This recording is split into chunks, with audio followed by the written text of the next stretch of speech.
All right, so my name is Kenneth Ruiz. I'm the artist and designer of MagChop. I'm the creator of MagChop. And basically the name comes from how I do my art. That's the biggest question I get. How did you get the name MagChop? And I chop up magazines. My art is actually collage art. So that's where the name MagChop comes from. I'm originally from Chicago, Illinois. I grew up in Humboldt Park area, which is the inner city of Chicago. And the nickname in my neighborhood was Murder Town. I'm sure you guys have heard the stories coming from Chicago.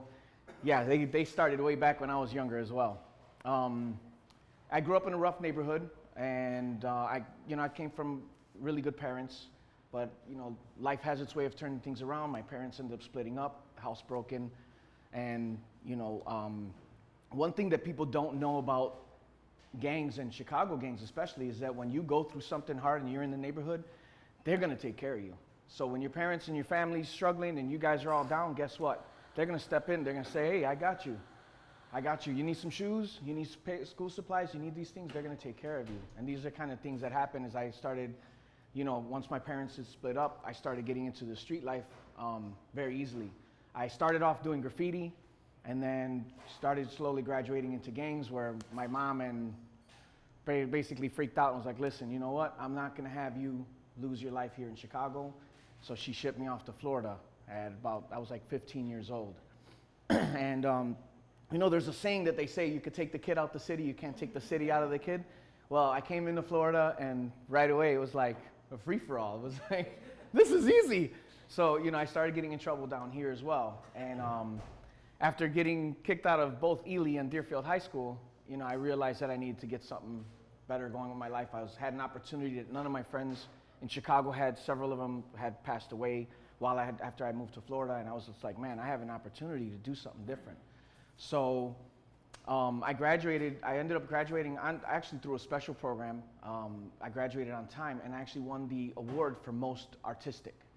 I used to be able to sit there and look at you and just draw you. And I never wanted to go into art as a business though. It was just never something I wanted to do. I always had this idea that was instilled in me that you have to go start yourself at the bottom of a company, work your way up to the top of that company, and you eventually run that company and life is supposed to be good. And I didn't find that was happening. It was difficult to get work, and then when I finally got into work, I did. I worked my way up to the top of a company, and I was like excited about it.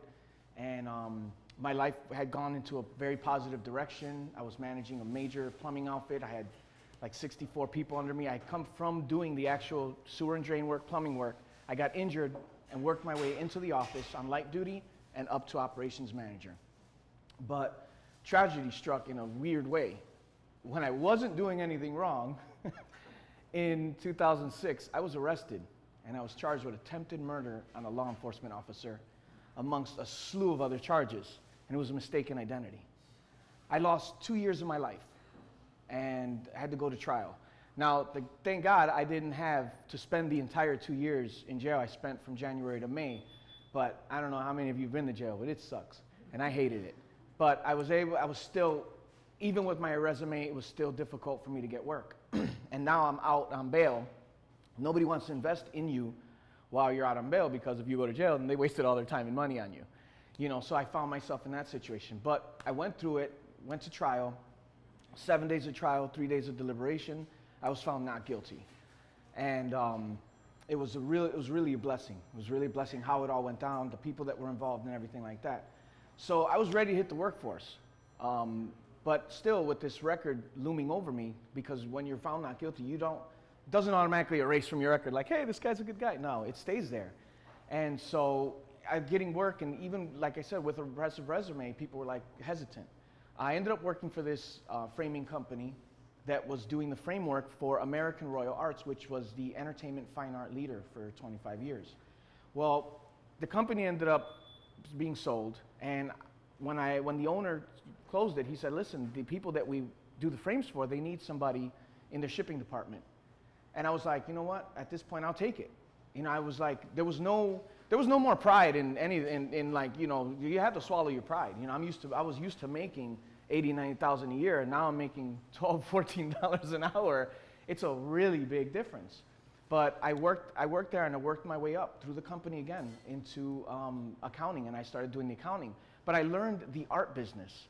And the one thing I learned was, yes, that is one hard business. I was like, you really have to work to sell, to really have to go that extra mile. And he ended up retiring and selling the company, and I ended up getting into waste management. And it was like another thing, like here I am starting over again. I got in, and I only got in because I knew somebody, because again, my record was hindering me.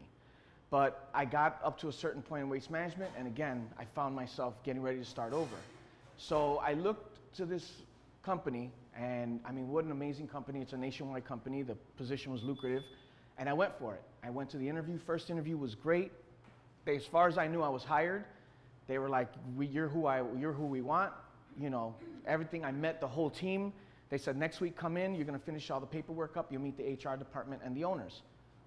I go to this interview, but I'm going to stop. Before I go to this interview, I have a dinner guest. My wife's friend ended up being engaged to this guy named Steve Stock, who at the time I knew he worked with Guy Harvey, but I didn't know who he was to Guy Harvey. And I had already started doing my artwork because my mom had passed away. So sorry to go backtrack a little bit, but after the trial was over, during my tenure at Waste Management, right before I left there, my mother passed away. And my mother was like that was my homie, my best friend. I bought my house 4 houses down from my mom because that's how close we were. You know, I would go, my wife would come looking for me. I was sitting at the kitchen table talking to my mom, you know. And so when she passed away, it devastated me because, you know, first of all, they told us she was going to live for 5 years. So we were like preparing, you know, okay, we're going to try and travel, try and get some things out of the way. 6 months later, she was gone. And it was like pure devastation. And so one of the devastating problems that I had was I lost the ability to draw. I couldn't draw anymore. I noticed it when I was at the hospital with her. I was having trouble getting my ideas out. And when she passed away, it completely gone, the ability. It was just like I couldn't get my hands and my mind to correlate. Yet the images that I had, that creative side of me was still there. And so I started making these collages. Now I had made one 5 years earlier on basically, I threw away my wife's Cosmopolitan magazine. So guys, don't do that. So I didn't realize it was a pretty important collection to her. And so she was like, all right, well, you got rid of my stuff. So those lowrider magazines, they got to go. Now, I'm a lowrider builder, so it's like, wait, what? That's like a Bible. So, you know, I told her, I said, well, I want to take something out of them that'll make something special, something that means something to me, something that when people come in my house, they're going to say, that's this guy. And so I created this one piece called First Impression. And then I didn't create another one for 5 years, of course, because I was into drawing. I wasn't into collage art. In fact, I didn't really like collage art. I just did that one piece. And so I started doing, after my mom passed away, I was trying to draw. I was trying to get myself back into this art mode. My wife came in, she says, why don't you do another collage? Maybe spend some time doing that. So I spent like 1.5 years after she passed away doing these collages. Now we're going to fast forward to this meeting. So when I would make some of them, I would hang them up in my house. If my wife and kids liked them, they were going up. If they didn't, it stayed in my little area there, you know, if it didn't match the house. And so I had the hanging up, and we have these dinner guests over, and I'm sitting there talking to this guy. Now imagine that if I'm talking, right, or you're talking to me. Like I'm picking at you. So imagine you're talking to me, but I keep doing this. And you're in your house. You're gonna wonder what the heck is, and I'm from Chicago, and I don't have like a roach problem like normal people have. No. I get random things in my house, like giant spiders that I didn't know Florida had, roaches the size of my hand, like the Florida stuff, lizards, you know. And so here I am. I know this guy works for Guy Harvey. I know he's somebody important in that industry, and he's staring behind me, and I'm thinking to myself, oh my God, there's something walking on my wall. I know it. So I looked, because I was just like, I had it. I was like, and I looked back, and the only thing there was one of my pieces of art. I gave him that look like, you work with Guy Harvey. What are you doing looking at my collage art? You know what I mean? I was kind of shocked. And he goes, I'm sorry, I'm listening to you. Where did you get that? And I said, I made that. And he's like, you made that? I'm like, yeah. He goes, where are the other ones? Which took me back because I didn't tell him there was more. And I was like, well, what makes you think there's more? Gotta get, you get that. I'm from Chicago. We're automatically gonna be like, well, what you asking for? So, it was like, so what makes you think there's more? And he's like, because nobody does that once. And I was like, there's 6 of them. There were 6 at the time. I think there's like 14 now. And so he's like, I said, yeah, there's several of them. There's like 6 of them. He's like, I want to see them. So I took him around my house and showed him the ones that were hanging up. Then we went to what I call my Bears room. I'm from Chicago. I'm a Bears fan still. So I have this wall painted Chicago Bears blue. But I had all my artwork on there. And all the Dolphins fans are like, oh. So we're sitting there, and he looks at me dead serious. And this guy's like, he stands like 6'4", you know what I mean? Not a small guy. And he goes, do you know who I am? And like, again, I switch in that Chicago, I'm like, you know who I am? You know what I mean? I'm like, well, I just kind of was like, well, I know you work with Guy Harvey. And he's like, no, I don't work with Guy Harvey. Guy Harvey works for me. And I was like, oh, okay. I said, that's interesting. I said, so why are you looking at my art? Like, that's where my mind kept going, And that was you. So then, he says, I was the one that went to Guy Harvey and told him I'm going to make you famous. And I did. He's like, and if you don't know, he's now the world's renowned nautical artist. And I said, yeah, I'm actually aware of that. It's been a kind of a goal of mine since I started thinking about, because I thought about selling the art. Because I started getting a lot of people that were telling me, hey, this is really cool. But I was like, nah. But now this guy, the guy who found Guy Harvey's telling me, listen, this is special. And he says, in my job making Guy Harvey the most renowned nautical artist in the world, I had to travel around the world to every continent and sell his art. He's like, and in America, collage art might not be the most popular, but in the rest of the world, it is one of the most difficult mediums to capture. He goes, and in all my travels, I've never seen anybody do it like this. And I was like, really? He goes, nothing in the world like it. You need to show the world your artwork. So I was like, the art business is tough, man. I work for American Royal Arts. And he was like, oh, so you know Jerry? I'm like, yeah, yeah, I know Jerry, And so it was like one of those kind of things, like we end up knowing some of the same people because of the industry. So he's like, listen, if you ever decide you want to really get started, you really want to show the world your art, come to me, and I will make sure that all of your products are the best. And I was like, all right, well, I'll think about it, My mind, now this was a Thursday. I had that interview on Tuesday, and I had the second interview the following Tuesday. So in between that interview is when this dinner place. I went to the second interview. I walk in. One woman sitting at the desk. And she doesn't look as happy as the other people from last week. Everybody was really happy to see me last week. What happened, So I'm like, hey, how you doing? I'm all excited. I'm like, hey, how you doing? Good to see you. And she's like, good to meet you. And I was like, okay. It's like, somebody's not happy, So then I said, are we waiting for the owners or the other people? Because I'm like excited to meet all these people, you know what I mean? And she says, no, unfortunately, I wanted to call you so you didn't have to waste your time, but we can't hire you. And I was like, whoa.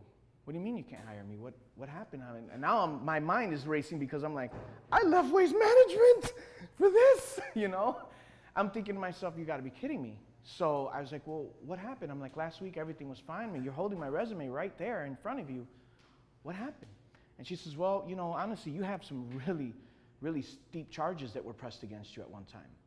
And almost in an arrogant way, I was like, ma'am, with all due respect, if you really did your research, you would find that I was found not guilty of all charges. And that pride of like, yeah, a jury of people that were not my peers said I didn't do this. And with a dead serious look in her face, she goes, so was OJ. Yeah.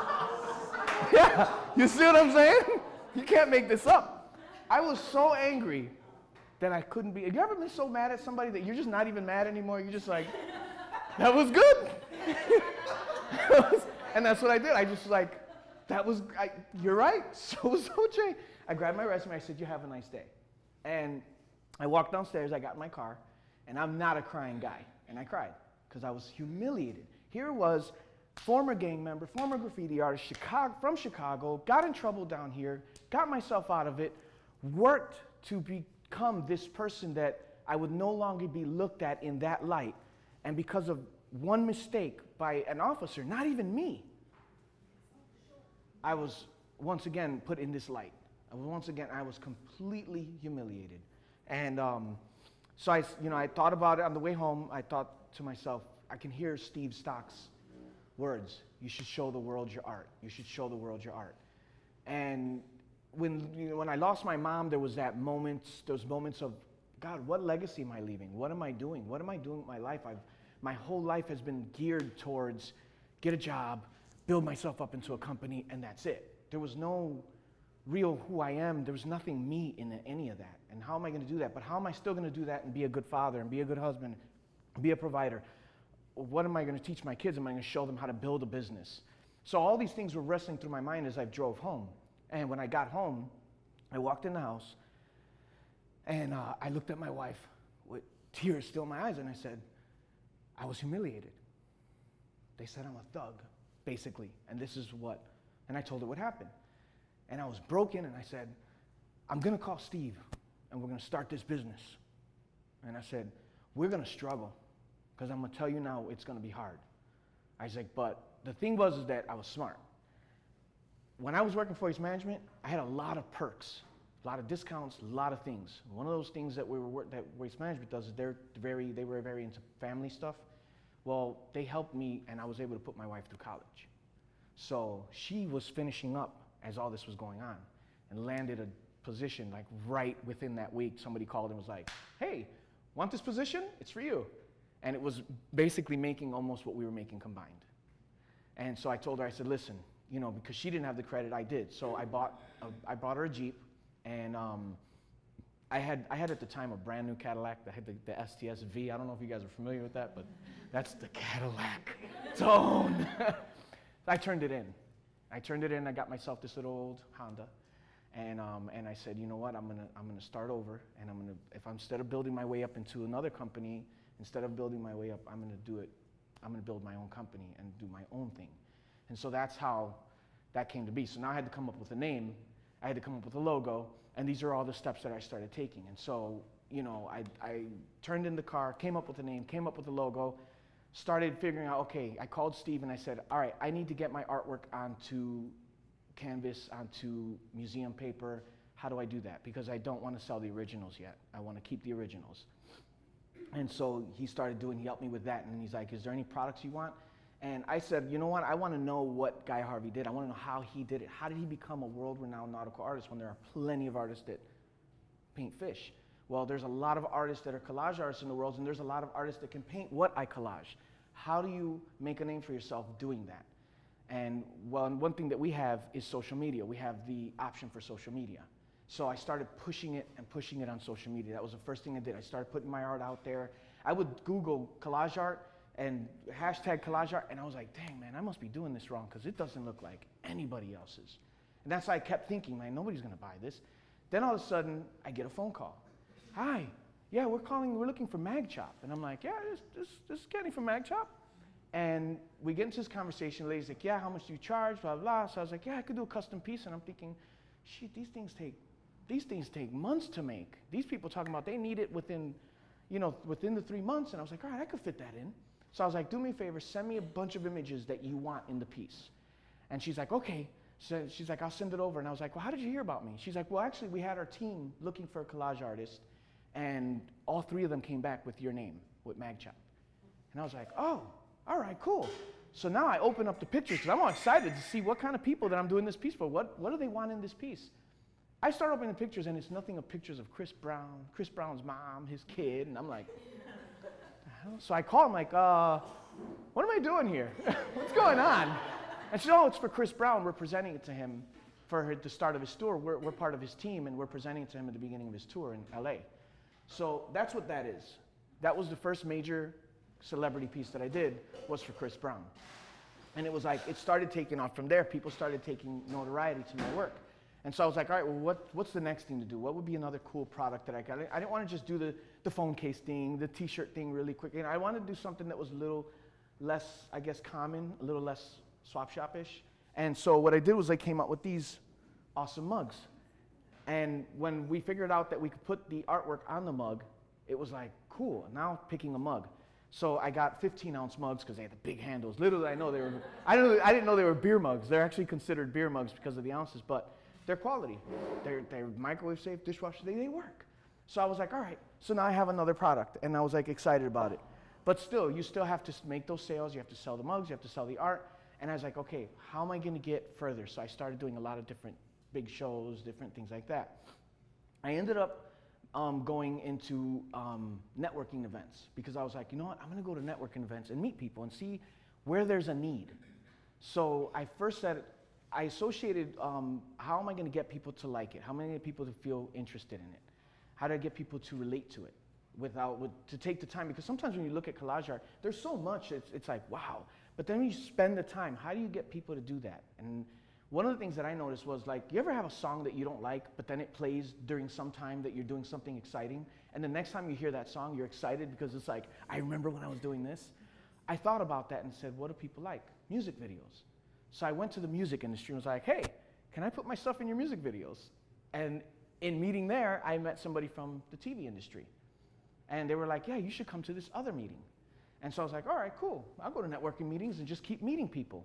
So I went to this other meeting and I met a lady named Rose Warner, who ended up being the PR person for a young race car champion. Well, he wasn't even champion yet. A young race car driver named Ernie Francis Jr. So they were like, yeah, we're trying to do something different. We want to look something, artists to do something cool for us. So I was like, okay, cool. So I put together this collage piece. Boom, they loved it. I ended up getting licensed with him to do his memorabilia. And this kid is 16 years old, racing in the Trans Am series. What the heck? I didn't have a license at 16. I wasn't allowed to. And he ends up winning the championship. He goes on to win 4 more championships and is now the fastest racer in Trans Am history since 1966, youngest person to win it at 16 years old. And he is now the first Haitian American to sign with NASCAR. And I have the rights to his work. It's like, yes, and this is what started happening. So I went to deliver one of his pieces to a client. Lady calls me up, and we start talking. And let me tell you how things work. And the circle, and this is why, one of the things I tell people is that if you're thinking about starting your business, if you're thinking about doing anything, make sure no matter, you should do this in life anyway, but one of the things you have to really be conscious of, how you treat people. Don't let your emotions get the best of you no matter what situation you're in. Because you might meet somebody now, and 3 years down the line, you end up doing business with them. You know what I mean? And so, as I started doing all this stuff, I met this lady. She ends up being the lady who, in 2006, they were going to crash 2 planes over the Bay of New York and kill like 400 people just to fire this lady from the FAA. Just to fire her. Yeah. So she ended up exposing it, saved all these people's lives. She was all over the news. And she had to go into hiding for years. Well, once the case was settled, everything was done, the gag order was lifted because it was only during the trial, and she was able to write a book. So when I met her, she was telling me about this, and I knew about the situation. I was like, wow. So she ended up asking me to do her book cover, which was in the New York Times last week. CQ, My Last Transmission. This is the woman who changed the way they hire, fire, demote, and promote women in the FAA. And I got to do her book cover, which was such an honor. You know what I mean? So as all this was going on, I'm going to different places. I ended up going to this art walk down in Wynwood. And I was like nervous because the guy I was meeting was the guy who used to do the artwork for Bugle Boy jeans. So if anyone's my age, I'm 41, so if y'all remember Bugle Boy jeans, But so, he ended up being that guy. But I went and I talked to him. He's like, well, I want to see your art. So I walked back to the car. On the way back to the car, people are stopping me like, hey, where'd you get that? I'm giving out cards. I'm on my last freaking card. I go to give it to this guy. I go, dude, this is my last one. And as I'm going to hand it, a hand comes in and snatches it away and says, I just want to look at it. The lady looks at it. She looks at it back. She hands it to the guy, and she goes, let me see your art. She goes, I'll definitely see you again. I said, all right, I hope so. And I walk inside. So I met the guy, whatever, I go. 3 months later, I go to this place. It was called Execs and Talents for On Mars Management. It's in a record label out of Miami. I'm walking around there networking, doing my thing, because I became king of networking. Let me tell you something. If you want to know how to network, come to me. I'll get you. You'll meet everybody in the room by the time you're done. And I go to give my card out, and I hear the similar voice. I knew I'd see you again. That's the card. I remember you. And I look, and there's a woman standing there, and I say, yeah, that's right. I remember you did that last time. So we joked or whatever. And she says, hey, I got a gala coming up, and I wanted to have an artist for it. Why don't you do it for me? And I was like, man, I'd be honored. And I had never done an exhibition before. I've never shown my art in that way before. I was like, yeah. And because let me tell you, when you start a business, you have to become a yes man or woman. You have to become a yes person. Everything is, can you do that? Yeah. If you don't, figure it out. You know what I mean? Find somebody that can. Well, this ended up being a woman named Celia Evans, who is the owner of Planet Fashion TV. So I do this rooftop gala, beautiful rooftop gala on the top of, I think it was a Starlight Hotel or Sea Star Hotel or something like that. And so it was really cool. It was really great. I got really great exposure, sold a piece, and I was like, yes, this is awesome, you know? And fast forward, I ended up working with her later on, and that I'm gonna get into all that. So as I started growing the company, I started getting myself into movies. I was like, that was my thing. I was like, let me get into TV shows. So I started doing like independent films and short films and things like that. And with that came, I would be on set, and I would have my artwork on set, and people were like, hey, can you be an extra real quick? Do you mind doing it? I'm like, yeah, sure, why not? I'll play pretend, And so I did it. Now, here's the thing. Because of the fact that I was so concerned about the light that people would see me in, for the first 2 or 3 years that I started my company, I would only wear suits. You wouldn't see me anywhere without a suit on. I would go to Walmart in a suit. Like, I'm the guy in the suit. They were going to look at me one way and one way only. So I ended up getting these photographers' attention. They were like, hey, we're coming from Missouri. We're doing a nationwide traveling shoot, and we chose you to shoot you. And I was like, oh, all right, cool, So I was like, so I had all my outfits ready and everything, and the guy's like, no, we kind of want to catch you because we always see you in a suit. We kind of want to catch you in your natural way. And I was very like how I dress, no, nobody can see that. So I was like, okay, I'll wear a Bears jersey and some Dickies or whatever, and that'll be my thing. You know what I mean? So I had the first suit, and I had like my nice clothes on. So then I go and I change, I come back, and I was looking for my shirt, and I took my shirt off to change shirts. And the guy goes, whoa, wait a minute, I didn't know you had all those tattoos. And I'm like, yeah, nobody does. And he's like, well, no, we got to shoot that. And I'm like, oh, no. Oh, no. Not at all. And he's like, no, we have to shoot that. And so I was like, all right, well, I was really uncomfortable with it. And finally, my wife's like, do it, let people see that there's this other side of you. And he's like, the photographer's like, you people got to see this. They got to know that he's like, because I knew there was an edginess to you, but seeing that is going to be like, oh, okay, this guy he's real, And so I was like, oh, okay, so I did it. So I took the picture. It ends up being posted.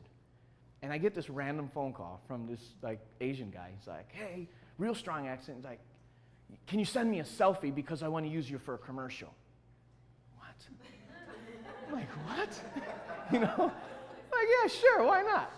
So, so I was like, yeah, I'm working on a car right now. So I sent him a picture. I'm all dirty, tattoos showing. Perfect. Can you meet me in Miami tomorrow at this time?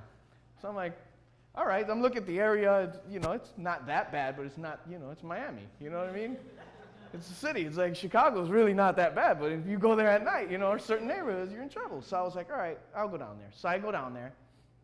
They loved me. Then we end up getting along. Great group of people. We shoot this commercial, and I saw one of the guys, and I was thinking, I walked up to the guy, and I was like, hey, good to see you again, because I thought I knew him, right? No, I didn't realize until I saw the commercial, it was Flo Rida. So, so I'm in this commercial with Paris Hilton and Flo Rida, but I had no idea that this was, and they paid me pretty good. I was like, oh, all right, fed me. So these are the things that started happening. Doors just started opening, but I still was like, all right, I want to create more streams of income. So what do I do? What other product can I come out with? And I was sitting around with one of my friends. He'd come from out of town. And he had just gotten married. And he was like, dude, I need something like for my wife to wear with your art on it.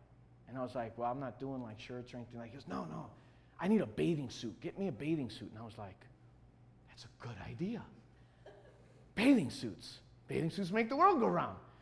So, I was like, I'm going to do it. So I was like, all right, let's do it. Well, it ended up becoming a very tedious and expensive project. And I was like, okay, there's got to be a cheaper way. Now, in the midst of all these networking events that I'd gone to, I went to one where I ended up meeting this lady who actually was the owner of the Palm Beach version of Swim Week. And so it turned out that I had actually met her 10 years earlier at a car show. You see, this is what I'm saying. It's like 10 years later, I'm meeting this lady, and I'm like, yeah, I was at that car show. And she's like, yeah, I won. I was like, oh my God, I know your car. And I was describing her car to her, and I'm like, you built that? And now you do fashion? Like, how did that happen? You know what I mean? It was like one of those things. So she tells me, so after I did my first couple bathing suits, I was like, there's got to be a cheaper way. So I called her. I was like, hey, you got a way to make these cheaper? And she's like, well, what are you trying to do? Are you trying to getting big? And I was like, yeah, I want to be bigger than Guy Harvey. That's been my answer for everything. Like, yeah, I'll be bigger than Guy Harvey. She's like, all right, well, I'll give you an opportunity if you can pull it off, in Palm Beach Swim Week. And I was like, cool. Now, at this time, I had already been to Miami Swim Week, so I knew the prestigiousness of Miami, so there was no way I was going to Celia and saying, hey, for my first time, can I come to your show? Because, it's Miami. It's you can't. It's Miami. So I was like, all right, I'll do this. I did the Palm Beach Swim Week, and we slayed it. The look was good, the bathing suits looked great and everything like that, but things didn't go as planned, and there was some extras, and then when the company that we used to do our bathing suits actually went under right after the show. So I had no way to reproduce what I made, so I had to start over. And in starting over, I had been doing some stuff, and I ran into Celia, and we talked, and over the years, Celia and I had become really good friends. And so I think what had happened was I ended up getting contacted by this guy, Jimmy, that I met at Palm Beach Swim Week, and he's like, hey, listen, you have a really cool story. I had gotten invited to the Cannes Film Festival to show my line at Cannes, but I wasn't ready. But I was like, I'll get it ready, it'll be fine. I accepted the invitation, and so Jimmy says, listen, there's a magazine I want you to be in, I want to talk to you about, that I think you should meet the owner, it'd be nice to have you covered in the magazine. So we do this whole shoot and, do the interview with the magazine covering everything. And I mean, I'm thinking to myself, I'm looking at who's in this, who's going to be in this magazine. She's telling me some of the people, and I'm thinking, okay, well, I'm in good company to be in a magazine with these particular celebrities. Well, I get a call after the magazine came out from that woman back there, Miss Vanessa, who says, hey, congratulations on the cover of the magazine. I'm like, what? What? So this happened. I got in the cover of Creative magazine out of Miami, which is really a big publication. And I mean, the feature is really nice. I almost want to open it and show you guys. It's insane. So I ended up, talking to Vanessa about it, and I was really excited about it. And then she was like, hey, listen, why don't you do something with Planet Fashion TV? And I was like, well, do you think Celia would let me in Miami Swim Week? And she did. She was like, okay, can you be ready? This is, Celia sat with me, we went and sat down. She's like, this is what we expect. You have to come with quality, you have to be ready. You have to be ready. We're not just doing this for fun. This is legitimate business. And I'm like, yeah, I'll be ready. I'll make sure I'm ready. We'll have everything. And now at the time, I had found new product, people make new products, things like that, and all this, all this kind of jazz to make things happen. So it's like, let me tell you, sublimation, learning about sublimation and how to material and how to properly get it to look right and colors. I thought my stuff looked good until I saw it against real quality. And that's how you know you're growing. When you can look at your stuff that you thought was great and go, wow, how did I even think that was great? That's when I knew. I was like, okay, this is that level I need to be on. This is Miami Swim Week quality. You know what I mean? But these shows are expensive, so you have to pay a lot of money into them. So what you do is you get people to invest, or you get people like other products to come in. I ended up being blessed because I sponsored the Lowrider show.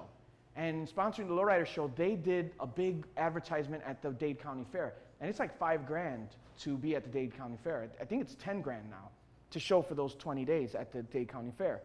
in the Dade County Fair, I ended up meeting that guy standing back there, wave your hand, that's Munier, of Miami Moonrays, and he had these amazing sunglasses, and he was like, listen, man, I would love to be in your show. So he was able to help me finance Swim Week, and my models wore his sunglasses both in West Palm Swim Week, in Miami Swim Week, the Cosmic Film Festival and Fashion Show in Orlando, and we just got back from doing Chicago. So it was like, now I got a teammate, I got somebody with me that does something that's different but complements, and I just started building that network. And you know, as I started going, I got another book cover. This one is called Cry Me a River of Blood. It's by Lillian Stanjabar, and we did the book cover for that. I had a guy named Pedro that works for MagChop that does the digital part of it all. So I've been building this team together to kind of get things going. So now we're doing stuff. I've sold stuff to like Johnny O and Cynthia, Luis Guzman. I mean, I have a really nice clientele list, but it took networking, it took a lot of hard work, dedication, sacrifice to get here, to get to where I'm at. We ended up doing, let me tell you, when we did Miami, oh my gosh, we had a casting call that Tuesday. My stuff wasn't in yet. My show was Saturday. On Thursday night at 6:30, I got all my stuff in. I had Celia calling me, are you going to be ready? Because I've got a lot riding on this. I'm like, I'll be ready, I promise. I didn't even have my stuff yet, and I was promised, yeah, I'll be ready. Sheesh. But you know what? You have to keep that positive and know that everything's going to be okay. And if you're working and you're pushing and you're, you know, really, yeah, just speak on it, manifest it. It'll work. You know what I mean? A lot of faith. I'm a man of faith, so I'm telling you, you gotta have faith. And so this is how I've been. This is what MagChop has been. And so now our goal has been, okay, how do we get into stores? How do I go to that next level? I got opened up to the Mass Art District when, like a couple months ago, then they started doing the new thing when Choose 954 and the AAF thing started coming in. I came to the first meeting or second meeting? And I was like, man, these people, they're really talking about doing some art stuff. So the second meeting the second time I came was an art walk, right? It was an art walk, and I did the art walk, I paid the thing, and then I got to speak. And I ended up showing my mugs to Veronica and George from Tula Bistro, and they were like, listen, we'd love to carry your mugs. So now you can actually buy my mugs at the Tula Bistro. So that was like the first time I got into a store. I was like, hey, I'm in a store. You know what I mean? So that was exciting. And then I started just going around, and they opened up a new place in Fort Lauderdale called 00 Saloon. So I went over there and I presented my artwork to the owner and was like, hey, listen, you know, I would like to see if my artwork would decorate your place. My artwork actually decorates both floors of it now. 2 floors of it, and you can buy the artwork off the wall. So if you go in there and say, yeah, I like that piece, pay them for it, I'll ship you one for free. So you don't even have to worry about them trying to take it off the wall, because those things are on there. And so now I'm getting in, we're in talks right now. They're building our display at Citywide in Hollywood, downtown Hollywood, and we're looking at a boutique as well in LA. Right across from Staples Center. So what I did was I went from the bathing suits, I actually transitioned into activewear. So now I do leggings, activewear tops, swimwear, both bikinis and one pieces, several different one pieces. So I got something for everybody. I'm working on the men's stuff, yeah. So this was me at Miami Swim Week, man. And let me tell you, it was so cool because we had the last 4 models. We played Darth Vader's music, and they came out with lightsabers. It was freaking awesome. Everyone loved it. People were going nuts over it. Except one of the models actually touches the lightsaber, and you hear people in the crowd go, oh. Don't you know you don't touch a lightsaber? You know? But this is what it's been, and it's been a struggle. It's been hard, but there's been some greatness in the midst of it all. So I guess, you know, the whole thing of me coming here today is to tell you that, listen, no matter what the adversity is, stay focused, stay true to yourself, stay true to the people around you, you know, do everything with love, with honest love, and you'll make it. You can make anything happen. Your dreams can come true. You know, I'm really living a dream. I'm traveling now. I'm going to see a lot of different places. You know, I consider myself successful in life. I'm married to a woman who actually likes me. I got 2 kids that are cool. You know, they like me too. I have a dog and a cat. They get along. You know what I mean? So in life, I feel like I'm successful. So why not pursue it in business, and why not pursue a dream? So if you have a dream, go for it. Pursue it. Yeah, you're going to have to there's the hustle in between. Like, when sales weren't good with art and I wasn't having everything going through, I was doing other things. So don't be afraid, don't be discouraged if you say, man, I didn't want to have to go back to doing this kind of work. You're going to have to sometimes, you know what I mean? You got to have multiple streams of income to be able to survive, because everything costs. From the shows, for art shows, it costs money to show your art that hopefully somebody's going to buy it. Because if you don't, then you're just kind of like, dang, I just set up all this for 3 hours, nobody bought my stuff. It hurts. It hurts. So think about that as well. When you guys go to these art shows and to these shoppings and you see somebody over there and they have a table full of $20, $30, $50 items, or even some of the more expensive. You have the money to buy something, you like it, and you can afford it. Support that business, because you know what? That they might be that next Guy Harvey, that next Massimo, Nike. You never know who's in front of you, and that's my goal, is to be that next that name, but I want to have different facets. I've created movie posters. I've had my artwork in Lifetime original movies. I'm in commercials. I'm in music videos. I A&R now for On Mars Management.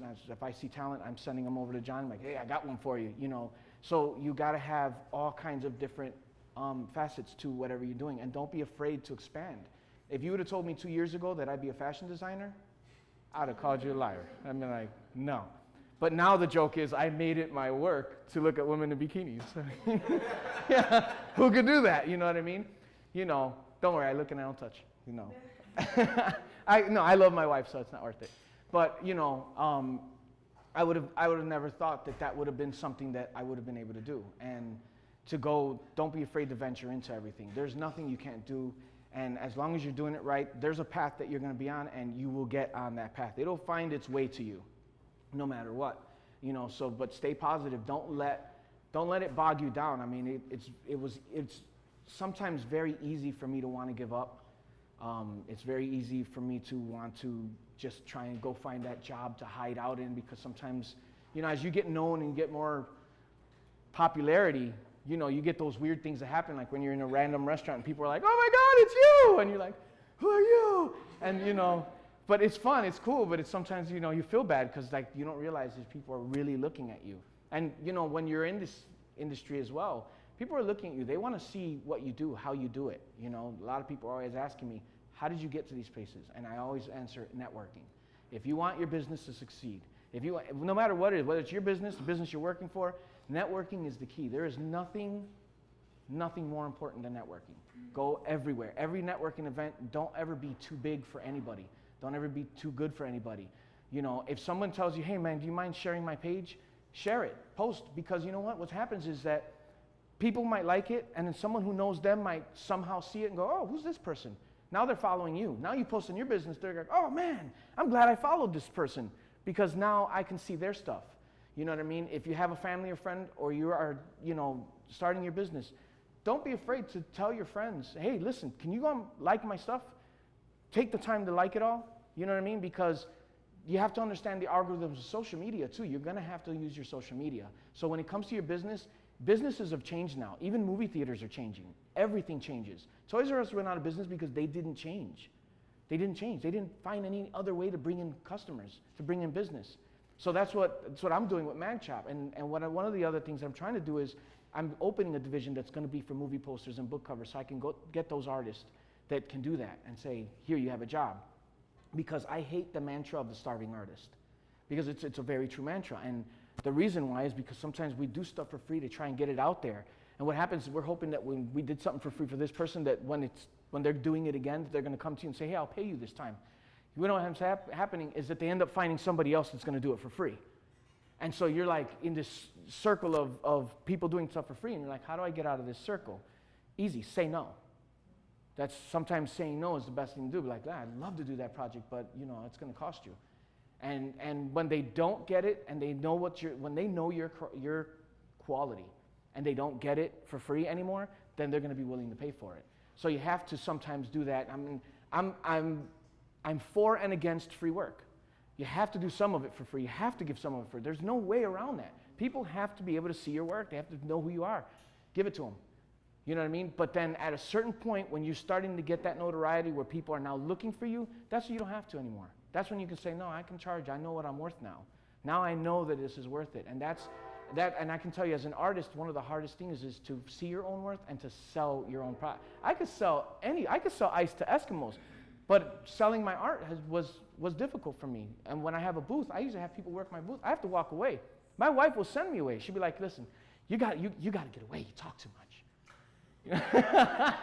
Because that's one of the struggles. So, like I said, just stay focused on what you're doing, whatever it is that you do. Network, social media, and just keep a positive attitude, treat people right, and do honest business with integrity. I hope I covered it all.